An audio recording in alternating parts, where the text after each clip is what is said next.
এই মামা দাঁড়া দাঁড়া দাঁড়া দাঁড়া, এই পোস্টটা তো সে হয়েছে, ভিডিও করা লাইভ যাইবো তো এটা দিয়া।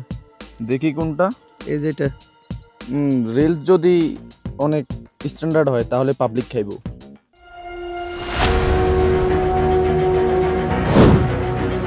ভাই কে আছেন, আমার একটু হেল্প করেন। মামা ওই দেখ একটা লোক অসুস্থ হয়ে পড়ে গেছে। চল চল একটা ভিডিও বানাই, এই ভিডিও তো ভাইরাল হইব, ট্রেন্ডিং এ যাবে এগুলা। আমার জুম কর দেখি। এই ভিডিও এমনিতে ট্রেন্ডিং খাইবো। হ্যাঁ হ্যাঁ, ট্রেন্ডিং trending অনেক খাইবো। খাইতে আছে। আরে দাঁড়া এটা তো আমার এলাকার ছোট ভাই বেটা। আরে ভিডিও রাখ। আরে ধরবো কেন, ভিডিও তো শেষ করতে দে, ভিউ মিস হয়ে যাবে তো। আরে ভাই, ভিউ কি মানুষের জীবনের চেয়ে বেশি? লজ্জা হওয়া উচিত আমার। আমরা কি এতটাই সস্তা হয়ে গেছি যে কারো মৃত্যুর যন্ত্রণাও আমাদের কাছে এখন ভাইরাল কন্টেন্ট হিসেবে পরিচিত? ভিউ বাড়ানোর আগে মানুষ হওয়াটা বেশি জরুরি।